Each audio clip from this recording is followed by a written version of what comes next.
क्या आप जानते हैं, जिस दुनिया को हम हर दिन देखते हैं वो इतनी सीधी सादी नहीं है जितनी हमें नजर आती है। 20वीं सदी में एक ऐसे वैज्ञानिक सिद्धांत ने जन्म लिया जिसने समय, अंतरिक्ष और ऊर्जा के हर मायने को बदल दिया। जी हां, हम बात कर रहे हैं सापेक्षता के सिद्धांत की, आइंस्टाइन के उस सिद्धांत की जिसने विज्ञान में क्रांति ला दी। 1905 में अल्बर्ट आइंस्टाइन ने सापेक्षता का सिद्धांत, थियोरी ऑफ रिलेटिविटी, पेश किया। इस सिद्धांत के अनुसार प्रकाश की गति हमेशा जड़ित संदर्भों, इनर्शियल फ्रेम्स में एक जैसी रहती है। इसका मतलब है कि चाहे आप कितनी भी तेज या धीमी गति से चल रहे हो, अगर आप एक जड़ित संदर्भ में हैं, तो आप प्रकाश की गति को लगभग 3 लाख किलोमीटर प्रति सेकंड ही मापेंगे। लेकिन ध्यान रहे, यह केवल वैक्यूम या खाली स्थान में सही है।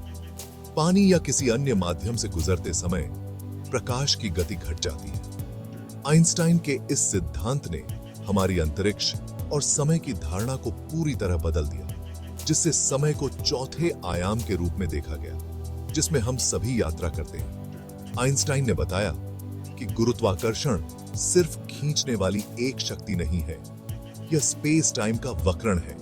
भारी वस्तुएं जैसे कि ग्रह या तारे स्पेस टाइम को झुका देती हैं, और इसी वजह से हम एक दूसरे की ओर खिंचाव महसूस करते हैं। यानी जितनी भारी वस्तु होगी, उसके आसपास समय उतना ही धीमा चलता है। आइंस्टाइन का एक और दिलचस्प विचार था कि गुरुत्वाकर्षण तरंगों के रूप में भी यात्रा करता है। इसका मतलब है कि जब भी ब्रह्मांड में बड़े बदलाव होते हैं, तो स्पेस टाइम में ये तरंगें उत्पन्न होती हैं और पूरे ब्रह्मांड में फैलती हैं। 27 सितंबर 1905 वह दिन जब आइंस्टाइन ने एक नया विचार दुनिया के सामने रखा कि ऊर्जा और द्रव्यमान एक ही सिक्के के दो पहलू हैं। इस सिद्धांत का प्रसिद्ध समीकरण E=mc² कहता है कि द्रव्यमान को ऊर्जा में बदला जा सकता है और ऊर्जा को द्रव्यमान में। इसका मतलब ये है कि थोड़े से द्रव्यमान में भी अपार ऊर्जा छुपी होती है।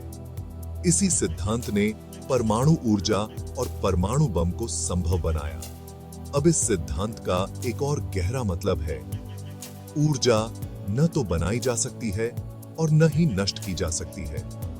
इसका मतलब है कि ब्रह्मांड में ऊर्जा हमेशा से थी और हमेशा रहेगी। यानी ऊर्जा अनंत है, हमेशा रहेगी। इस अनंत ऊर्जा ने हमारे ब्रह्मांड को हमेशा से चलाया है और हमेशा चलाती रहेगी।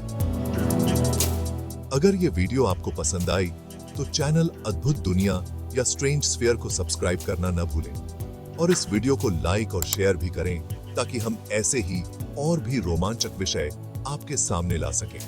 अब जब आपने ऊर्जा के बारे में इतना कुछ जान लिया है, क्या आप जानना चाहेंगे एक ऐसी ऊर्जा के रूप में जिसका नाम है रेडिएशन, और इसका हमारे शरीर पर क्या असर पड़ता है?